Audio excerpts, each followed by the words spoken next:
Fox News alert, Iran's closed for business. 2 straight days and 0 ships have gone in and out of their ports. They're strangled. They can't buy or sell anything. And Trump's trying to put his name on their stuff. You can call it the Strait of Hormuz or the Hormuz Strait. I said, which is better? They said, either is okay, but you can call it either one. The only thing you can't call it is the Trump Strait. I don't Damn. like that idea. The Trump is straight, dude. Whether the Iranians like it or not, it's our water. Our guided missile destroyers are parked right off their coast, and they haven't done a thing about it. Not a missile, not a rocket, not even a peep from the Mosquito fleet.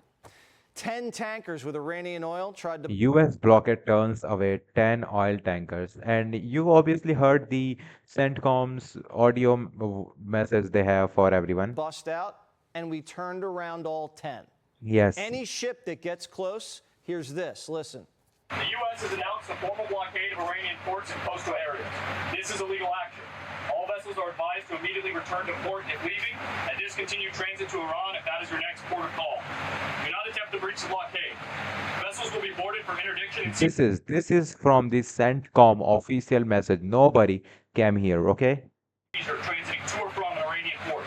Turn around and prepare to be boarded. If you do not comply with this blockade, we will use force. The whole of the United States Navy is ready to force compliance. Now. Soon we'll have 3 carriers in the Gulf. The 3 Lincoln, carriers. Ford, and Bush. The Lincoln has 5,000 sailors and Marines on board. Okay, you understand? We have 3, okay. Executing the blockade from the Arabian Sea. The Ford's in the Eastern Mediterranean, and the Bush is screaming up the Horn of Africa with Yes, it's going Horn of Africa route, not from the Red Sea route, okay?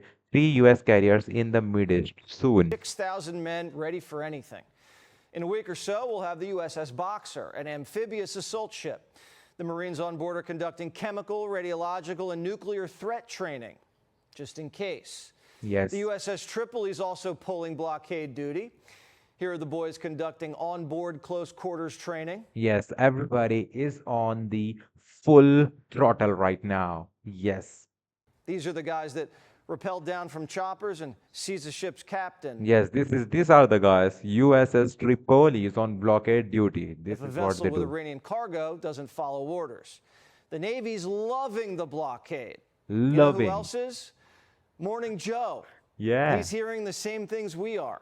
Yes. They are actually very positive about the blockade. They Morning Joe loves the blockade. US blockade of Iranian ports are believe underway. the dynamics have changed radically, and that Iran went from having time on their side to Iran now understanding they are going to have to eventually come to a deal. They're degraded radically when it comes to their military operations, and now they're really starting to feel the heat economically. True, it is true. Love hearing these things. We are about to win this war. US is the one biggest power ever. If the United States, they say, will continue the blockade. Iran's on the brink of bankruptcy. They're bleeding over $400 million a day. According to my math, that's $1.3 billion vaporized since Monday. And in less than 2 weeks, they'll have to cap their oil wells. Yes, economic way of Iran. Iran is weak economically. This is what's happening right now. Once the money dries up, their military will miss paychecks, and that could get ugly. On top of the naval blockade, Treasury's unleashing Operation Economic Fury. We're going to bomb their bank accounts. Yes, Iran is out of money right now. Blockade costing Iran $435 million a day. A day. Iran attacked their Arab neighbors, and now it's payback. It is payback. We have pushed out to them the request that we want to freeze more funds of the leadership of the IRGC and any members of Iranian leadership. We have told countries that if you are buying Iranian oil, that if Iranian money is sitting in your banks, we are now willing to apply secondary sanctions, which is a very stern measure. And the Iranians should know that this is going to be the financial equivalent of what we saw in the Connecticut. Operation Economic Fury is unleashed in full potential right now.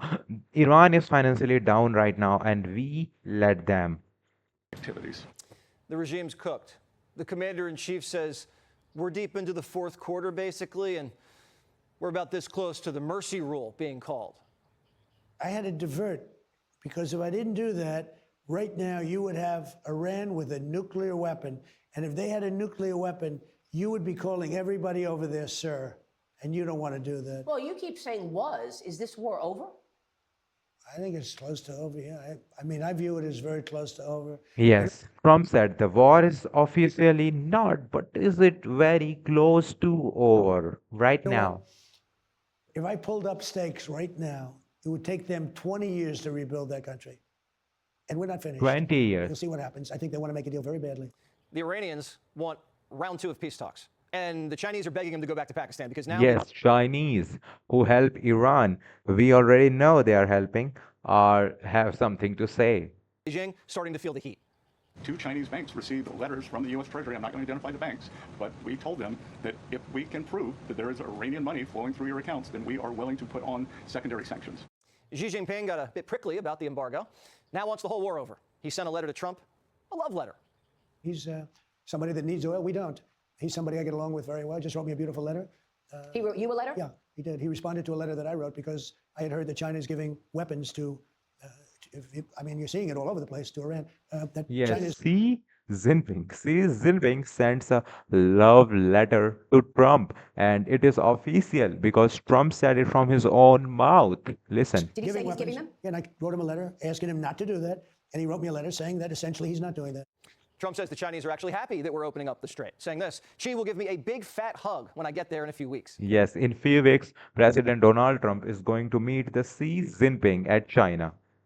Beijing can't buy any more cheap sanctioned Iranian oil, and now every Chinese trade route to the west Yes, CCTV, this is the Chinese trade route. China's trade routes are in Trump's hands. Yes, it is. is controlled by the U.S. Navy. But the Chi-Coms are welcome to buy American, and they already are. The U.S. oil market is open for business, and it is booming. Big oil just had its biggest payday in history. The United States just hit an all-time high all week, exporting 5 million barrels a day. Over 100 tankers are lining up off the Gulf of America to Yes, US oil market booms during war because US make oil and refinery are there so much. We have so much US oil refinery and we can be so much in benefit, so much in market boom because of Iran's demise in oil economy. their frantic little hands on our sweet, sweet crude. And it's not just crude. We're shipping everything from gas, jet fuel, diesel at record levels. And Record levels, everything super high, super high. we're getting over 1 million barrels a day from our new amigos in Venezuela. Yes. Oil futures for June just dropped into the 80s. Prices at the pump are down from last week's highs and still falling. If you told me that we were going to be at only 92 a barrel, $92 a barrel, I would have been very surprised. Gasoline's coming down very soon and very big. So you think gas prices will be lower before the midterm elections? I think they'll be much lower before midterm, much lower. After 6 weeks, Yes, everybody is thinking, the strategists are saying $3 gas price are coming soon, next few months. Okay, the markets hit all-time highs. of the war, gas is still cheaper than it was under Biden. And the S&P and NASDAQ just hit all-time highs. That's right, the stock market is at all-time highs. All the losses from the war erased, and we're back at it. It's been one of the best 10-day runs in market history. And hats off to the War Department. We wiped out the Ayatollah and his whole military in 6 weeks. And Iran can't trade with anybody except themselves. We lost more aircraft during training drills last year than we did during this entire war. We were told this was a quagmire. There was no strategy. They even told us Iran was winning. Now, I don't know how you win a war without an Air Force, Navy, or money. Yes, Iran is not winning this war. Iran is not winning at all. This is all BS. Wishful thinking. On top of that, China and Russia haven't done a single thing to stop us, not a single thing, in Venezuela or Iran. Our enemies got exposed, and our allies, well, we know who our true allies really are. Yes, our allies are really showed us who they really are. Did you see Europe is now drafting a program and plan to open up the Hormuz Strait without the United States? It's so sad. We're doing it now. By the way, it's opening. The ships are coming back and forth. Oh, without the United States. It just shows you, how can you have a country, how can you have a group of countries with that attitude? Look at Greenland.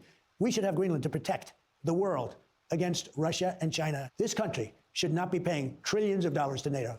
And this just in, sources tell USA Today that the Pentagon is planning a decisive operation Yes, Havana, Cuba, Pentagon plans Cuba operation. to force the communists to capitulate in Cuba. So it looks like Trump's going for the hat trick. It is what it is. Let's do this.